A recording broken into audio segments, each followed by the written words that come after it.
ओम ब्रह्मा मुरारी त्रिपुरांतरकारी भानु शशि भूमि सुधो बुधश्च गुरुश्च शुक्र शनि राहु केतव सर्वे ग्रह शांतिकरा भवन्तु।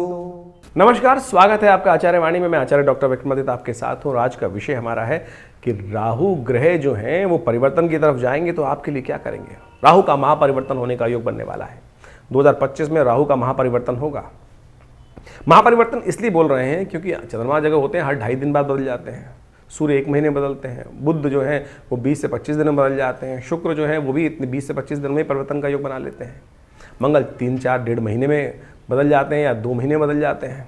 लेकिन जो राहु हैं वो 1.5 साल में परिवर्तन का योग बनाते हैं और वो परिवर्तन बड़ा विशेष तौर पे होता है। अब राहु का परिवर्तन 2025 में होने के योग बनने वाले हैं। जो आपकी राशि के दृष्टिकोण से देखें तो बाकी सब ग्रह सीधी चाल चलते हैं, सीधी चाल समझ में आती है। लेकिन कोई चाल अगर टेढ़ी चल रहा है, उल्टी चल रहा है तो क्या होगा, उसकी चाल तो उल्टी रहेगी। तो राहु एक बड़े विचित्र तौर के ग्रह माने जाते हैं। भ्रमात्मक ग्रह, दुस्साहस कराने वाले ग्रह। साहसी बहुत है लेकिन दुस्साहस करने के लिए भी अद्भुत है। उसके लिए आपको समझना चाहिए। हम आज बड़े वृहद रूप से, बड़े रूप से आपको राहु का संपूर्ण प्रभाव बताने वाले हैं, समझाने वाले हैं और आपकी राशि के दृष्टिकोण से क्या कुछ प्रभाव होने वाला है अभी और जब परिवर्तन करने के बाद क्या प्रभाव होगा वो भी समझाने वाले हैं। उसको सही से समझ लीजिए। राहु जो है इस वक्त आपकी राशि के दृष्टिकोण से 5वें भाव में चल रहे हैं और 5वें भाव में जो राशि पड़ी है वो है विशेष तौर पर बृहस्पति की राशि। और बृहस्पति और राहु की युति कभी ठीक नहीं होती।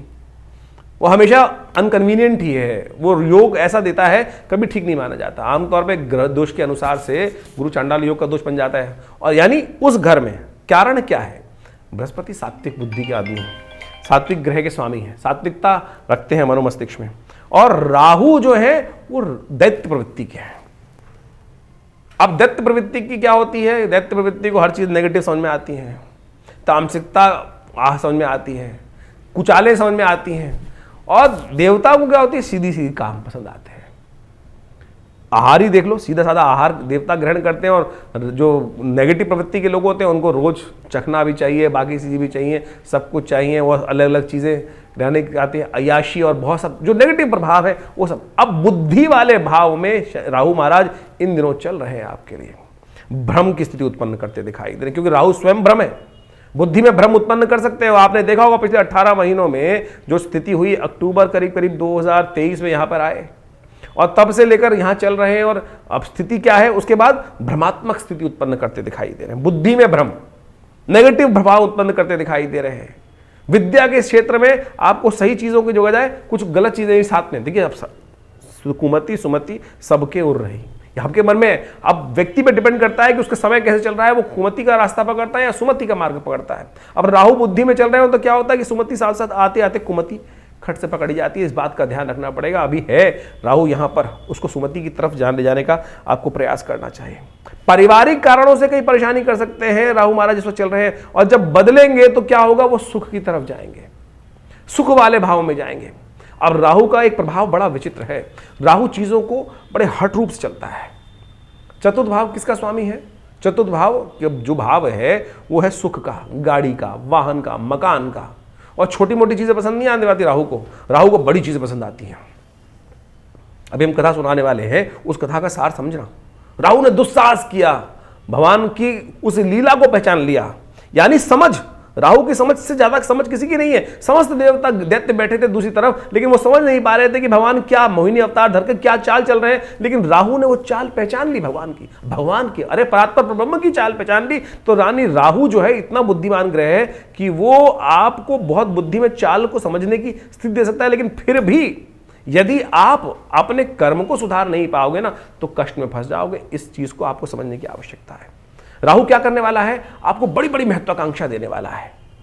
जब यहां चला जाएगा, छोटा मकान है, सब कुछ है, लेकिन हमको तो बड़ा चाहिए। छोटी गाड़ी है वो पसंद नहीं है, बड़ी बड़ी गाड़ी चाहिए, बड़ा सुख चाहिए। और उस सुख की आकांक्षा में क्या कर सकता है, राहु परेशानी में डाल सकता है आपको। लेकिन राहु की दृष्टि भी जो है ना वो आपको मिस्मरिज्म की तरफ ले जाती दिखाई दी, अध्यात्म की तरफ बड़ा दिखाई दे रही। यानी रहस्य को जानने की प्रवृत्ति आपके मनोमस्तिष्क में इन 18 महीनों में राहु उत्पन्न करता दिखाई देगा। मृत्यु सबसे बड़ा रहस्य माना जाता है। बंधन वाली रहस्य जो है उनको समझाने की तरफ ले जा सकता है। नुकसान जरूर कम कराएगा, ऐसा दिखाई दे रहा है। लेकिन कहीं ना कहीं सम्मान पर दाग लगाने के योग भी राहु पहुंचा सकता है आपको। लेकिन राहु के नेगेटिव प्रभाव में जब फंस गया, दुस्साहस जरूर, ये साहस को बड़ा अद्भुत कर सकता है, करने वाले का योग बना रहा है राहु। क्योंकि राहु चतुर्थ भाव में जब जाएगा तो खास तौर पे अपने सुख को प्रपादित करने के लिए आप बहुत जी तोड़ मेहनत की तरफ प्राप्त करें। इससे पहले समझें कि राहु का प्रभाव है क्यों ऐसा, वो पुरानी समझा सकते हैं आपको। लोग समझते नहीं है कथाओं को, यदि समझे में हम आपको एक कथा समझाते हैं, वो कथा क्या है, राहु की उत्पत्ति, उस कथा की प्रवृत्ति को समझकर आपको समझ में आएगा कि राहु का कैरेक्टर क्या है, क्योंकि तभी आप उसके निदान की तरफ जाएंगे। कालगणना के अनुसार से हमारे पुराणों इत्यादियों में बहुत सारी कथाएं इंगित की गई हैं। राहु, जैसा हमने आपको बताया, एक बड़ा हठी ग्रह है। आपको उसकी पुरानी कथा तो समझ में आती होगी, बहुत सारे लोगों को शायद ज्ञान नहीं है, उसके संबंध में समझ लीजिए कि राहु का प्रभाव हठी क्यों है। कहा जाता है संसार के अंदर विशेष तौर पर समय समय पर विभिन्न घटनाएं घटी। एक बार संसार में समस्त कहा जाता है कि देवताओं और दैत्यों ने मिलकर सोचा कि अब संसार में बहुत सारी निधि की समाप्ति हो गई है, बहुत सारे चीज़ें कम हो गई हैं, निधि समाप्त हो गई थी संसार से। महालक्ष्मी जो है वो सागर में विराजमान हो गई थी और पूरे संसार से ऐश्वर्य, समृद्धि इत्यादि धीरे धीरे क्षय हो गई थी। तो कहा जाता है कि आवश्यकता आविष्कार की जननी है। जिस प्रकार से तो देवताओं ने और दैत्यों ने मिलकर कुछ विचार किया, क्यों ना शोध किया जाए, मंथन किया जाए। तो उन्होंने सागर मंथन करने के लिए सुंदर व्यवस्था बनाई।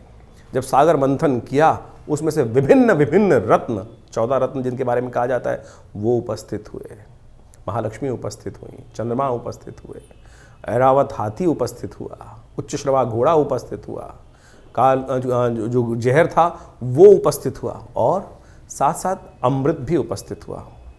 अमृत यानी वो तत्व जो इस संसार में अमरता को प्रदान करते हैं। हम सब मानव हैं और हम सब की इच्छा क्या होती है, किसी प्रकार भी इस संसार में मृत्यु लोक में आने के बाद जाए ना, अमृत तत्व किसी ना किसी प्रकार से मिल जाए। देवताओं और दैत्यों में भी यही बहस की मुद्दा बना। अमृत तत्व निकला जब मंथन से, रिसर्च करोगे तो कुछ ना कुछ, जब मंथन करोगे तो कुछ ना कुछ अमृत निकल के ही आएगा, कुछ ना कुछ लाभ प्राप्त होगा ही होगा। जैसे दूध को मथा जाए तो उसमें से मक्खन निकलेगा ही। हर एक की इच्छा होती है मक्खन को किसी प्रकार से उपयोग किया जाए, लेकिन जो ग्वाला होता है उसको निकाल कर बेच देता है, पैसा कमा लेता है उससे। उसी प्रकार से जब अमृत निकल कर आया तो अब देवताओं ने और दैत्यों में छीना झपटी शुरू हुई, और उस अमृत को प्राप्त करने के लिए कहा जाता है कि भगवान ने जब छुपा के बहुत दिन रखा गया, उसके बाद भी वो समाप्त नहीं हुआ द्वेष आपस में, तो भगवान नारायण उपस्थित होते हैं बीच में, और भगवान नारायण ने उपस्थित होकर सबको समझाया, देखो मैं बांटता हूँ, सबको इसको बांटने का प्रयास, सुंदर रूप से व्यवस्था बनाई, और मोहिनी रूप भगवान ने धरा और कहा। भगवान अब सोचे कि बहुत सारे लोग भ्रांति उत्पन्न कर सकते हैं कि मोहिनी रूप धर के तो एक तरह से छल किया गया। देखिए एक बात समझ लें, जिस बात को प्रतिपादित करना चाहिए छल नहीं था, सत्य था। इसलिए था कि दैत्यों को अगर आप दे देते, गलत व्यक्ति के हाथ में यदि पावर दे दोगे, इस वक्त विश्व की सबसे बड़ी जो मिसाइलें हैं किसी गलत व्यक्ति के हाथ में आ जाएं तो वो क्या करेगा, विश्व को डरा धमका कर सब कुछ अपना वर्चस्व स्थापित कर लेगा। तो भगवान नारायण ने जो सुंदर व्यवस्था बनाई कि अमृत तत्व का उपयोग दैत्य किस प्रकार से करेंगे, देवता किस प्रकार से करेंगे, वो पहले से ही अच्छे से समझते थे। तो उन्होंने सुंदर व्यवस्था को बनाने का प्रयास किया कि दैत्यों को किसी प्रकार भी अमृत नहीं मिलना चाहिए। उन्होंने देवताओं को और दैत्यों को अलग अलग पंक्ति में बिठाया, और कहा जाता है कि जैसे ही वो अमृत तत्व उनको पिलाते थे, और देवताओं को अमृत पिलाते चले जा रहे थे, और जब अपनी माया से वशीभूत करके दैत्यों को सुरा यानी कुछ साधारण जल जो था वो पिलाते चले जा रहे थे। सबको लग रहा था कि अमृत तत्व प्राप्त हो रहा है, लेकिन भगवान का जो स्वरूप था मोहिनी अवतार में सारे संसार को मोहित कर कर इस प्रकार की व्यवस्था बना रही थी। कहा जाता है एक राक्षस था, शास्त्र में उसकी अनेक अनेक कथाएं हैं, लेकिन हमने जितना अध्ययन किया, स्वर्ण नाम का एक राक्षस था। स्वर्ण नाम का एक राक्षस था, उसने इस छल को देख लिया, पहचान गया भगवान को कि भगवान क्या कर रहे हैं कि देवताओं को अमृत पिला रहे हैं, और जो दानव हैं, दैत्य हैं, उनको अमृत की जगह कुछ और पिलाया जा रहा है, और समझ में किसी को आ नहीं रहा है। तो वो चुपचाप उस पंक्ति से, दैत्यों वाली पंक्ति से निकल कर, कहा जाता है कि देवताओं की पंक्ति में स्वर्ण नाम का राक्षस जो था, दैत्य था, और कहा जाता है वो उत्पन्न ऋषि कश्यप से हुआ था, और सिंहिका नाम की उसकी माता थी, और वो वहाँ कश्यप गोत्र है उसका, जो राहु है उसका कश्यप गोत्र माना जाता है। कहा जाता है कि वो वहाँ जाके देवताओं की पंक्ति में बैठ गया, और जैसे ही वो बैठा जाकर और भगवान पिलाते पिलाते उसकी बारी आ रही थी। ये छल जो था, ये सांप जो किया इसने, जो स्वर्ण नाम के राक्षस ने देवताओं की पंक्ति में आके बैठने का, ये पहचान लिया किसने?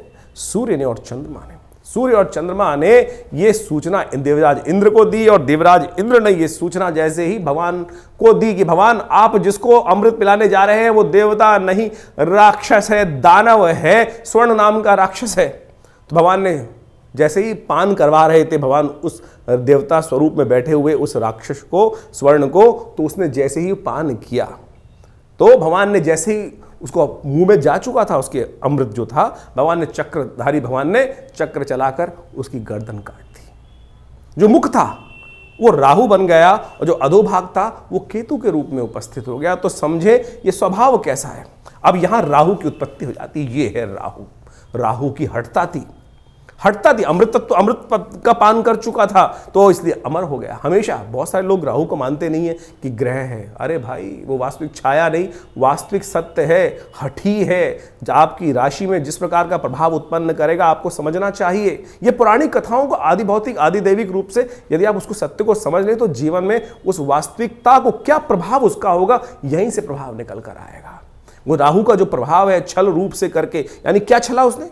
अपने उस मंतव्य को पूर्ण करने के लिए उस राक्षस योनि से हटकर देवताओं की पंक्ति में जाकर बैठ गया और भगवान तक को, सोचें कितनी बड़ी सुंदर ये कथा क्या समझा रही है कि भगवान तक को, यहां भगवान ने नहीं छला, यहां भगवान तक को छलने के लिए राहु उपस्थित हो गया। तो राहु इस प्रकार का ग्रह है कि जो आपको, किसी भी धर्मात्मा व्यक्ति को छल सकता है अपनी हठता को पूर्ण करने के लिए। तो इस भाव को समझें कि राहु क्या प्रभाव आपके जीवन में उत्पन्न कर रहा है। ये हमने जो राहु का ग्रह का प्रभाव आपको बताया ना कि आपकी राशि के अनुसार से आपकी जन्मपत्री में किस भाव में कहां बैठकर किस प्रकार का प्रभाव उत्पन्न करेगा, क्या कराएगा आपके लिए। तो सत्य रूप में इस कथा को हमने इसलिए उपस्थित किया है कि वो आप समझ सकें राहु का प्रभाव नेगेटिव भी होता है, पॉजिटिव भी होता है। हर व्यक्ति के अनुसार से ऐसा नहीं है कि नेगेटिव ही होगा। तो आपकी राशि के अनुसार से जो प्रभाव हमने समझाया है उसके लिए आपको सही रूप से कुछ उपायों की आवश्यकता है। तो वृश्चिक राशि वालों, अभी आपने ये राहु की जो पौराणिक कथा है उसको समझने का प्रयास किया, हमने समझाने का प्रयास किया। और राहु महाराज का जो महापरिवर्तन है आपकी राशि के दृष्टिकोण से 1.5 साल के लिए जो परिवर्तन, 18 महीने के लिए जो परिवर्तन है वो आपके चतुर्थ भाव में जो होगा किस प्रकार का सुख देगा। सुख की आकांक्षा प्राप्त करने के लिए, बड़ी चीजों को प्राप्त करने के लिए बहुत बड़ी महत्वाकांक्षा, साहस, अद्भुत उद्वेग करने का रास्ता आपके लिए बनाता दिखाई देगा राहु का महाराज का प्रभाव यदि समझें। और खास तौर पर आपके अपने घर के बनने का माहौल बन सकता है। ये यदि आपकी प्रवृत्ति मन में आ गई तो दुस्साहस के रूप करें, कैसे भी करें, ये न के प्रकारेण। ये 18 साल बाद राहु का महापरिवर्तन आया है और ये उस सुख को देने के लिए रास्ता बना सकता है। उसके लिए आपको करने होंगे कुछ खास उपाय है। यहां उपाय बहुत जरूरी है। राहु के नेगेटिव प्रभाव से हटाकर सुख के पॉजिटिव उपाय को करने के लिए कुछ खास उपाय यदि आप कर लें तो बहुत सुंदर रूप से आपके लाभ मिल सकते हैं। सबसे पहले तो माता की सेवा, सबसे पहले माता की सेवा, माँ दुर्गा की उपासना, माँ अपनी स्वयं की माँ की जितनी सेवा कर सकते हो वो करने का प्रयास करना। जितने आपके संबंध माता के साथ खराब हुए, जितना माँ का आशीर्वाद से आप दूर हुए, कि आप उतने दुर्भाग्यशाली बन जाओगे। सेवा भाव अपने मन में, सरलता से सेवा भाव आता है, हठता से सेवा भाव नहीं आता। अब आपके मन में सेवा है और आप चाहते हो अपने अनुसार से चलने का प्रयास करें, बड़ों को अपने अनुसार चलाने का प्रयास करें, वो सेवा नहीं हुई। सेवा से सरलता से सेवा होने का योग बनाना चाहिए। ये सबसे बड़ा राहु का उपाय आपके लिए हम बता रहे हैं। नित्यपति राहु के मंत्र का जप, ओम भ्रांग ह्रीं भ्रौं सह राहवे नमः। माँ दुर्गा की सुंदर उपासना करने का प्रयास करें। साल में 2 नवरात्रि, मुख्य नवरात्रि आते हैं, चैत्र शारदीय, उसके बाद 2 गुप्त नवरात्रि आते हैं। दुर्गा सप्तशती का पाठ नित्यपति अपने द्वारा भी करें, हो सके तो दुर्गा सप्तश्लोकी का पाठ करने का प्रयास कर लो और पूरी दुर्गा सप्तशती का यज्ञ अवश्य करने का प्रयास करें। ये हमारा अनुभव है, हमने देखा है। यदि आप ये उपाय करोगे ना तो राहु के नेगेटिव प्रभाव को ठीक करने के लिए बहुत सुंदर तरीके से आपके लिए रास्ता बनती दिखाई देगी। राहु ग्रह को ठीक करने के लिए शास्त्र में अनेक अनेक उपाय बताए गए। राहु भ्रमकारक ग्रह है, राहु वास्तव में मिथ्यात्मक ग्रह है, राहु बड़ा महत्वाकांक्षी है और इन सब का प्रभाव राहु पर जब पड़ता है तो उसके लिए ठीक करने के लिए देखिए, सकल पदार्थ हैं जगमाही, कर्महीन पुरुष पावत नाहीं। ये तुलसी बाबा ने बहुत सोच समझ के एक बात लाइन लिखी है। और उन सब उपायों को किस प्रकार से ठीक रूप से किया जाए। अब आपकी राशि के अनुसार से आपने राहु का पूरा प्रभाव समझा, कुछ विशेष उपाय भी किए, लेकिन कुछ जनरल उपाय भी हैं शास्त्र के अनुसार से। कुछ जनरल उपाय इतने बढ़िया रूप से हैं कि यदि राहु ग्रह के दुष्प्रभाव को ठीक करने के लिए, अब क्या है कि जैसे दवाइयाँ होती है वो एक ही दवाई तो है नहीं कि एक ही दवाई को खाएंगे ठीक कर लेंगे। अब हर भ्रांति के व्यक्ति को ठीक करने के लिए 5 उंगलियां बराबर नहीं है, अरबों लोग हैं और अरबों लोगों के हिसाब से अनेक उपाय। किसकी भ्रांति? किसी की दीक्षा, किसी का मंत्र में इच्छा ना हो तो वो राहु का उपाय कैसे करेगा? किसी की किसी और चीज में इच्छा ना हो तो वो कैसे राहु का उपाय ठीक करेगा? तो हम अनेक उपाय आपके समक्ष उपस्थित कर रहे हैं। देखिए, वैसे तो सबसे श्रेष्ठ जो है वो जो उपाय है राहु के, वो तो मंत्र, दान और साथ में औषधि विज्ञान के अनुसार से जो उपाय बनते हैं वही बनाने चाहिए। 3 तरह के उपाय शास्त्र में सुंदर रूप से प्रमाणित जो बताए गए हैं, 3 कैटेगरी के उपाय, वो है सबसे पहला मंत्र, फिर दान और उसके बाद औषधि। प्रकृति से जो औषधि उत्पन्न होती हैं वो सब राहु के नेगेटिव प्रभाव को ठीक करने के लिए बहुत अद्भुत कार्य करती हैं। उन सबको सही समय पर सही रूप से कर लिया जाए तो बहुत अच्छे से लाभ मिलता है। सबसे पहले तो ये समझने का प्रयास करना चाहिए कि राहु हमारी कुंडली में नेगेटिव प्रभाव कर रहा है या हमारी कुंडली में पॉजिटिव प्रभाव कर रहा है। एक बात सीधी तरह से हम आपको सिद्धांतिक तौर पर समझा देते हैं। राहु का संबंध बिल्लियों के साथ होता है। देखिए, यदि आपकी कुंडली में राहु नेगेटिव चल रहा है तो देखिएगा आपके घर के आसपास या तो बिल्लियां रो रही होंगी, बिल्लियां लड़ रही होंगी, रात्रि में बिल्ली के रोने की आवाज़ आती है, बिल्ली के लड़ने की आवाज़ आती है, तो समझ लेना चाहिए आपका राहु का प्रभाव कहीं ना कहीं नेगेटिव चल रहा है। कहीं ना कहीं राहु का प्रभाव आपकी कुंडली में नेगेटिव है। और यदि आप अध्यात्म से विमुख हो रहे हैं, राहु का प्रभाव एक सबसे बड़ा है, राहु ग्रहण कारक ग्रह है। राहु सूर्य को भी ग्रसित कर लेता है, जैसे हमने आपको समझाया। नैसर्गिक दृष्टिकोण से सबसे ताकतवर ग्रह माना जाता है राहु ग्रह। कोई उसके आगे चलता नहीं है किसी का बस। यानी सबसे ज्यादा प्रभाव क्या होता है? सूर्य का ग्रह का प्रभाव होता है। सूर्य किसी हर ग्रह को अस्त कर सकते हैं, लेकिन राहु जिसको छायात्मक ग्रह रूप में माना जाता है, कई लोग तो मानते भी नहीं है। बहुत सारे लोग ये भ्रांति उत्पन्न करते हैं राहु ग्रह थोड़ी है, छाया है वो तो। अरे भैया, राहु का प्रभाव नैसर्गिक दृष्टिकोण से यदि आप पढ़ोगे, ज्योतिष की गणनाएं सीखोगे, तो सबसे ज्यादा नैसर्गिक दृष्टिकोण से बलशाली ग्रह जो है वो राहु ही माना जाता है। और कहा जाता है, जिस प्रकार समझें कि राहु सूर्य को भी ग्रसित कर लेता है। अभी हमने आपके समक्ष जो कथा उपस्थित करी, सूर्य राहु, जो राहु है वो सूर्य और चंद्र, क्योंकि उनकी आपस में परम शत्रुता है। राहु के 3 शत्रु माने जाते हैं वैसे तो। जी हाँ, राहु के 3 शत्रु माने जाते हैं, सूर्य, चंद्र और केतु भी, क्योंकि बिल्कुल उल्टा प्रभाव है।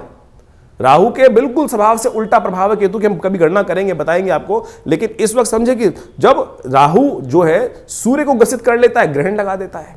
जो सूर्य सबको अस्त करता है उसको अस्त कर देता है, फिर चंद्र ग्रहण लगा देता है, तो सबसे ज्यादा बलशाली ग्रह माना जाता है। तो इसका प्रभाव बिल्कुल अवश्य होता है हर व्यक्ति के ऊपर। तो इसके प्रभाव को ऐसा हल्का नहीं समझना चाहिए। तो इस प्रकार से बहुत सारे उपाय शास्त्र में वर्णित हैं, उनको हम आपके समक्ष रखने का प्रयास करते हैं। उनमें से अनेक उपाय शास्त्र के अनुसार से कर सकते हैं। अब ये बात समझे कि जो किस प्रकार से कब किया जाए उपाय। देखिए, हर ग्रह का समय है, हर ग्रह की एक दिन माना जाता है। जैसे सूर्य का सूर्यवार संडे है, सूर्य रविवार उसको बोला जाता है, चंद्रमा का सोमवार है, मंगल का मंगलवार है। इसी प्रकार से अब राहु और केतु का कोई ग्रह तो है नहीं, कोई समय तो है, कोई दिन तो है नहीं। लेकिन राहु का जो समय है वो है प्रदोष काल, सायंकाल। जो प्रदोष काल है, सूर्य अस्त जब हो जाते हैं, अंधेरा नहीं होता है, जो वो करीब 2 घड़ी का आसपास का समय, 45 मिनट के आसपास का समय, वो राहु का वास्तविक समय माना जाता है, जिसको पक्की शाम बोला जाता है। तो ऐसा समय जो है वही प्रदोष काल है। इसलिए संबंध किससे निकला? शिव के साथ संबंध निकला। प्रदोष काल जो है सबसे श्रेष्ठ माना जाता है शिव के लिए, समस्त दोषों से रहित काल माना जाता है। और ऐसे में शिव की आराधना, समस्त प्रकार के दोष जो है ना, ग्रहों के प्रभाव जो है वो त्रिपुरारी हर सकते हैं। तुलसी बाबा ने कहा है ना कि जो त्रिपुरारी हैं वही हमारे जो जीवन को शुभ कर सकते हैं, समस्त दोषों को हर सकते हैं। त्रिपुरारी भगवान शंकर जो हैं वही समस्त दोषों को हर सकते हैं। तो भगवान शंकर की समस्त प्रकार की आराधनाएं जो हैं वो राहु के नेगेटिव प्रभाव को दूर करती हैं। तो शाम के समय भगवान शिव का सुंदर रूप से अभिषेक करना, दूध से करना, जल से करना, घी से करना, शहद से करना, ओम नमः शिवाय का जप करना, बिल्वपत्र अर्पित करना, रुद्राभिषेक करना। उपयुक्त ब्राह्मणों के द्वारा जब राहु का नेगेटिव प्रभाव चल रहा हो तो क्या कर लें? सबसे पहले रुद्राभिषेक कर लें भगवान का। ये बड़े सुंदर रूप से कार्य कर सकता है। और साथ साथ क्या करें? ओम भ्रांग भ्रींग भ्रौंग, जैसा हमने आपको बताया अभी कुछ देर पहले, ओम भ्रांग भ्रींग भ्रौंग से राहवे नमः। ये राहु का बहुत अच्छा मंत्र है, इसका जप कर लिया कीजिए। एक और राहु का उपाय प्रभाव बताएं। राहु का मंत्र जप जो करें रुद्राक्ष की माला से कर सकते हैं, वो कोई दिक्कत नहीं है, लेकिन बड़े शुद्ध रूप से करें। बड़ा सीधा साधा मंत्र है, ओम भ्रांग भ्रींग भ्रौंग से राहवे नमः। एक काम और कर सकते हैं, जो पूजा वाले नारियल होते हैं ना, जब राहु का नेगेटिव प्रभाव किसी प्रकार भी ठीक ना हो रहा हो तो एक काले कपड़े में शनिवार के दिन रात्रि के समय शाम को जब सोएं तो अपने सिराने 4 पूजा वाले नारियल काले कपड़े में लपेट के रख लें और सुबह किसी चलते पानी में उसको प्रवाहित कर दिया करें। ये राहु का बहुत अच्छा नेगेटिव प्रभाव को दूर करने के लिए अद्भुत उपाय है। और साथ साथ एक उपाय और हम बताने का प्रयास करें। मां दुर्गा की सुंदर आराधना भी राहु के नेगेटिव प्रभाव को ठीक करती है। एक बात और समझ लें, किसी प्रकार का तामसिक आहार, किसी प्रकार का गलत भावों में जाना, ये राहु के नेगेटिव प्रभाव को और बढ़ा देगा।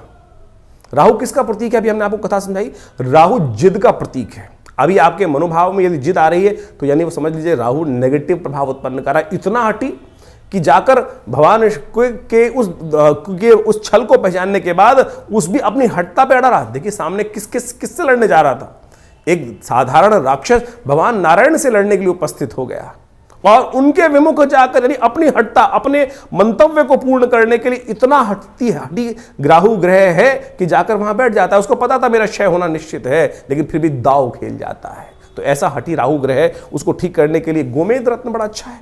8 रत्ती का गोमेद आप धारण कर सकते हैं, लेकिन शुद्ध रूप से मिल जाए तो। आज की तारीख में तो रत्नों का ऐसा हिसाब किताब हो गया है कि वो लैब में बनाकर लोग बेच देते हैं, फिर वो कल्चर्ड है तो क्या उत्पन्न करेंगे।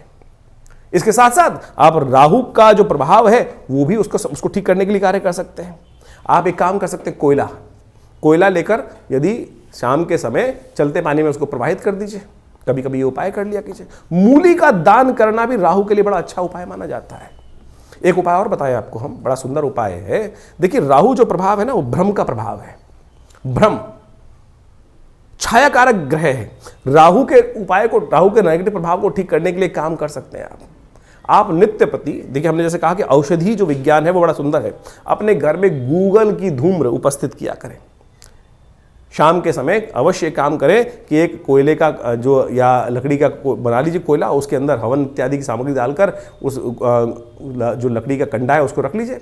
या गोबर का जो विशेष तौर पर जो उपला बनाया जाता है उसमें आग लगाने के बाद उसके ऊपर थोड़ी सी गूगल अष्टगंध के अंदर आती है गूगल, एक पेड़ का गोंद होता है गूगल के पेड़ का, उसको डाल दिया जाए। ये बड़ा सुंदर प्रभाव है। राहु के नेगेटिव प्रभाव को धूम्र उपस्थित कर आप राहु के नेगेटिव प्रभाव को ठीक कर सकते हैं। राहु के विभिन्न कोण हैं। जो नैऋत्य कोण माना जाता है वो राहु का कोण माना जाता है। उस कोण को, घर को साफ रखने का प्रयास करें। गंदगी ना रखें उस कोण को। उस राहु जब नेगेटिव हो रहा होता है, समझ लीजिए उस कोण में घर में नेगेटिव आनी शुरू हो जाती है। उस कोण में कम से कम जूते ना रखें। नैऋत्य कोण में जूते ना रखने का प्रयास करें, गंदा ना रखने का प्रयास करें। और तो और समझे, राहु का नेगेटिव प्रभाव जब हो रहा हो, घर के दरवाजे जो है वो क्या होता है, आवाज करने लगते हैं। ची ची की आवाज आने लगती है, चिटकनी खराब होने लगती है, तो उनको ठीक रखने का प्रयास करना। ये सब वास्तविक दृष्टिकोण से भी बड़ा सुंदर उपाय है। इनको रखने का प्रयास ठीक करेंगे तो बहुत सुंदर रूप से लाभ प्राप्त होगा। जो आपके घर में राहु क्या है, एक नेगेटिव ग्रह है और धूम्रात्मक ग्रह है। कोशिश ये करें आपके घर में गंदगी नहीं होनी चाहिए। जैसे आपके नहाने की जगह, स्नान करने की जगह है, वहाँ बहुत सारी, कई बार क्या होता है काई लगी है, कुछ लगी है, घर में बहुत सारी सीलन आई हुई है, तो समझ लीजिए राहु का नेगेटिव प्रभाव आपके जीवन में चल रहा है। उसको तुरंत ठीक करने का प्रयास करें।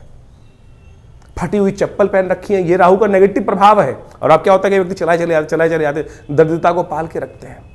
तो ऐसे में उनको ठीक करने का आपको प्रयास कर लेना चाहिए। यदि इन सब चीज़ों को हमने जो उपाय बताए उनको आप कर लें। राहु का यंत्र अपने आप में बहुत जबरदस्त चीज़ है। राहु के मंत्र से करीब 18,000 मंत्र को जप करके ओम भ्रांग भ्रींग भ्रौंग से राहवे नमः, इस मंत्र से सिद्ध करा हुआ राहु का यंत्र आप स्थापित कर सकते हैं। ये 1.5 साल तक बिल्कुल रूप घर में रखें। उसका नेगेटिव प्रभाव यदि सही रूप से जप हुआ है।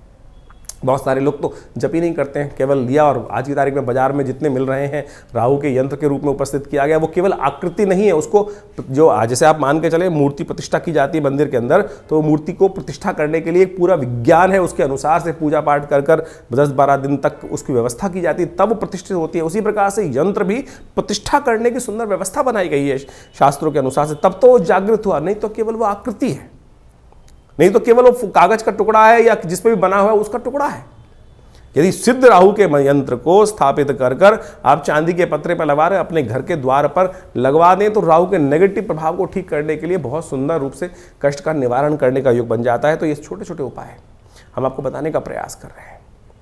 एक काम और कर सकते हैं आप, तांबे के लोटे में जल रखकर रात्रि में रखिए और सुबह सुबह उसको किसी कटीले वृक्ष में डाल दिया करें। ये राहु के नेगेटिव प्रभाव को दूर करने के लिए सबसे अच्छा उपाय माना जाता है। वट वृक्ष का संबंध राहु के साथ भी माना जाता है।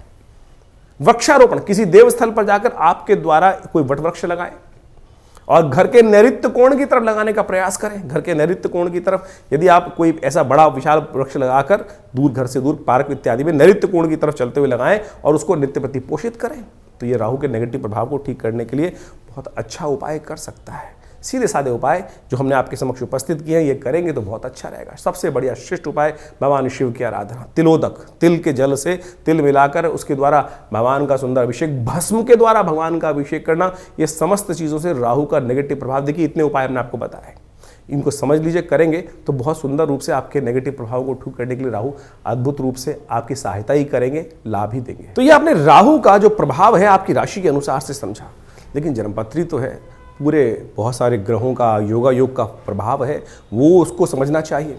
लेकिन एक स्पेसिफिकली ग्रह भी परिवर्तन कर कर जीवन में वारे न्यारे कर सकता है, इस बात को हमको समझना चाहिए।